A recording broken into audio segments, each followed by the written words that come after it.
Hi, ladies and gentlemen. This is Christelle Martinette, and I'm in a place where I grew up, I can say. So I thought I'd make this little video about me, talk about myself, and I'll put the camera on the other side so you can see. Let me see where I can go, how I could do that. Hi there, hi. Okay, so here you see, this is a lake. Let me see if I could show you everything. There you go. Hi there, hi there, hi there. You're welcome. This is a lake called the Lake of the mountain divided in two. It's an artificial lake, you could see. And I'm in the mountains in Italy in a place called Abruzzo. And I grew up, yeah, it's beautiful, beautiful. And this is just a very small part of it. I hope you can hear me. I hope you can hear me. So let me walk a little bit and I'll show you. So I just wanted to let you know, I used to come here in the summer times to stay with my grandmother. I literally, I was born in Italy, I was born in Rome, and at 6 months old, my parents decided to immigrate to the United States. So I literally came off a boat. So, and I was very young. And so half of my life was lived in the United States, the first half, and the other half has been in this country, in Europe. And in the summer times, my sisters and I used to come to this place, to this town in the mountains where my dad was born, to stay with my grandmother after schools got out. And so here, you know, coming back here is like seeing all of my little friends way back when, you know, and how we used, what we talked about, what we used to do, and where we used to go, and who used to fall in love with who, and and in the background you could hear these bells. These are the cows that are around free moving, and you have to be careful not to get too close. But so that's in a nutshell, that's my life. But so it was back and forth across the United States. And I grew up with the idea, my parents, my mom used to tell me that when we got off at Ellis Island, there were all of the officials who spoke to all of the immigrants and gave them the regular normal speech. And what they would say is, you know, we welcome you to the United States, but to be good American citizens, you never must forget where you come from and where you came from. And so my mother used to tell us that all the time. And so I know it may sound like a cliche sometimes, but let me see if I could put the camera around. But that's the way it was. That's the way it was. Let me see. I have to put on my glasses so I could see. Hang on. Now you could write to me and then I'll be able to read. Now I'll put on my glasses so I could see. Yeah, and so I go back and forth to the United States. I still have a sister who lives in the States where I grew up in northern New Jersey. And I lived in the city, in New York City, in all 5 different boroughs over the span of 7-10 years, and in northern New Jersey as well. And I traveled quite a bit in the United States because I worked after I, you know, got out of college and started working. I was very lucky to work as an interpreter for the State Department. And there it was really interesting work. And anybody who works for the government knows you just don't get rich doing that type of work. But at least you have interesting work. And so that was really interesting for me. But then, you know, life brings you to different places and life happens. And so then I ended up moving back to Italy. My older sister, had already done that. She too was born in Italy. And then my younger, who was born in the States, ended up staying in the States, but she travels a lot. She works for an airline, so we get to see each other practically once a month. Whoop, sorry about that. Oh, I did a stupid thing with my camera. Hang on. There you go. Okay, there you go. I'll just keep walking here this way. So I thought maybe I could give you my take on what's going on. I put out the videos for the full moon and the second half of August. It's a really, tough time. I know a lot of people. Yeah, the beautiful clouds. It's beautiful. It looks very relaxing. I was here when I was young here. I mean, I'm talking 13 years old. Started coming across the ocean at 13. And first boyfriends, swimming across the lake with what do you call them on your feet? And everybody was so surprised that my sisters and I knew how to swim so well, because in the United States everybody knows how to swim, and in this country it's not very, very common, even today. But this was one of our favorite places. Well, flippers, I guess you call them flippers, but what else do they call? I don't remember flippers as the word, but there must be a more technical word. And I put out those videos, and I realized that it's just I got tired of thinking that all the time I would have to put out all those videos and for different signs, and I thought there must be a better way.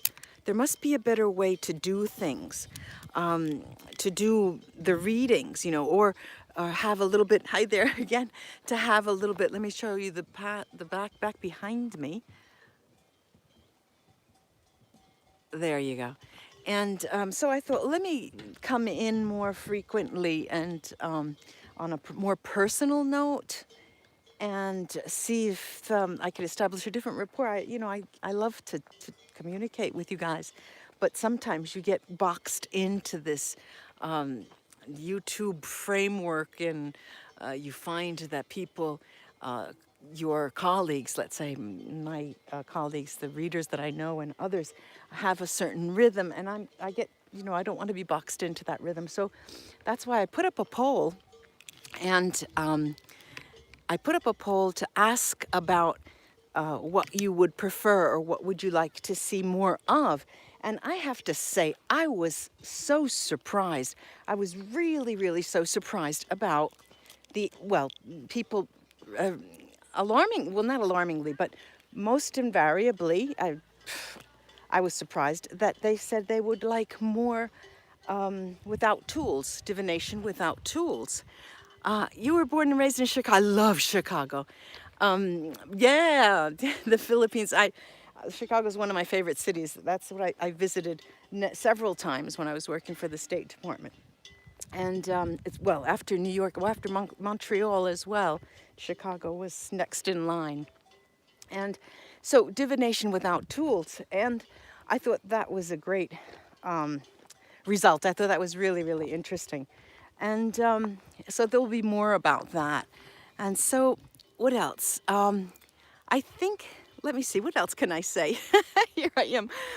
There's somebody out on the boat. Let's see if I could use my, I don't know, there's a knob here so I can, but it doesn't seem to be working. I wanted to hone in on the little boat out there on the lake, but it doesn't seem to be working.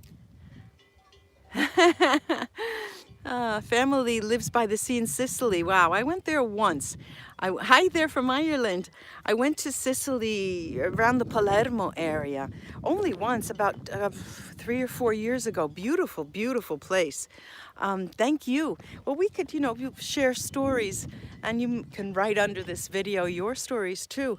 Oh, Canada. That was my playground, because I used to work, I could remember about maybe 3 or 4 years as a travel agent. I was thinking, oh, I'll be a travel agent, travel the world. You never travel.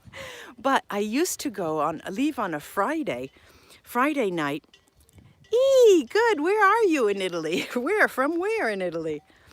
I used to leave on a Friday on a train from New York City to go to Montreal, spend all day Saturday, all day Sunday, and Sunday night, return on the night train to New York City to start working. South Africa, wow. You're on the same time zone. We're on the same time zone. To read tarot, well, I learned to France, right near me. I started learning with the Vera Sibilla. Now, the Vera Sibilla, well, let's start out by saying that my divination skills were started at a very young age. I could remember my family was Catholic, and we had, the sacraments, communion and all of that, and in Paterson, New Jersey, that's where I grew up. And love it. I still love it, and I love to go back there. And so what happened was I could remember very, very clearly, very specifically. I used to go into church on afternoons when there was no one around, and I would get messages. And it wasn't because I was in church or anything religious about it. It was the silence, and it was the sensation that you had. And that's when it started. I used to write poetry then too. And slowly but surely, I used to tell my friends, my young friends, I mean, I'm talking 8, 9, 10 years old, what was going to happen or what they should wait for or expect. And it started out like that. So with the cards, Morocco, with the cards, it was a meeting with a Neapolitan woman from Cleveland. I've never been to Cleveland. Oh, Romanian. It's right around the corner. And I've never, before then, I met this Neapolitan woman. We became friends. And she said to me one day, hey, Christelle, if you want, I'll read your cards. And I'm talking 30 years ago, 30 years ago. And she said to me, I said to her, well, what do you mean read cards? I said, what do you mean read the cards? And she said, I can tell you, you ask questions and I tell you what I think or what is in store for you. And so that's how it started. And she hit upon a few things that were really strikingly true. And I thought to myself, I asked her, I said, well, look, her name is Anna. I said, Anna, do you think I'll be able to do that? And she said, of course. Look, Christelle, get these cards. And the cards were La Vera Sibilla. And I'm putting in a plug for La Vera Sibilla cards here. My course is now selling on sale for a holiday sale, but I'll put out a video. And that's the way it started. And so I would visit Naples often to see her, and we used to exchange readings. We came into a community before blogs were really popular, and she put me into contact with a lot of Sibilla readers, and we used to go online using Skype to read for each other. And so it was through them I had these two mentors, this Neapolitan woman and a woman from Trieste in the northeast. And they both were, they sort of coached me. And like I said, it was about 30 years ago. And so slowly but surely, I became so happy, so enamored with these cards because they were so different.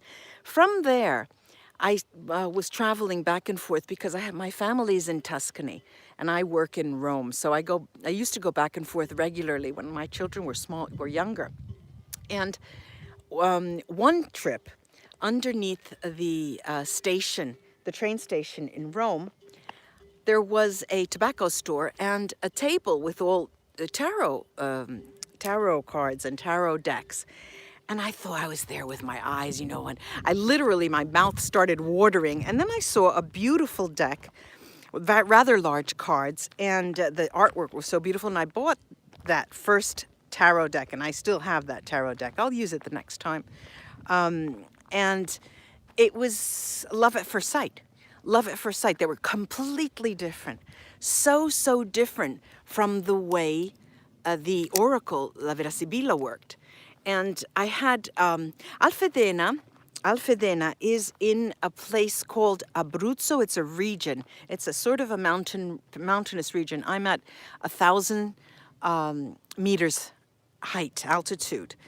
And there's a national park near here. It's called Abruzzo. Abruzzo is the region. And so Naples is close by. Naples is to the south. and Rome is to the north. This region is east of Rome, let's say, in the mountain. And and so the tarot became a very, like, it was my second love, let's say. And there was a woman, a friend that I had made, say, about 10 years ago, when she found out the way I came across tarot, she was very angry. And she said to me, look, don't think that the tarot, oh, that's oh, I'm so sorry, Freya. She said, don't think that the tarot are like La Vera Sibila. They're not even close, she used to say. The tarot is serious business. She was trying to scare me. She said the tarot is serious business. They speak in a language that you can never understand. Well, just to make a long story short, she didn't remain my friend for very long. Well, ladies and gentlemen, look, I'm going to say goodbye now, and I'll be back. I will be back. Let me just say goodbye if I can turn on the camera and here you are. Bye bye, and I'll talk to you soon. Woo. Good, beautiful. Bye bye, ladies and gentlemen, until we read together again. Bye bye.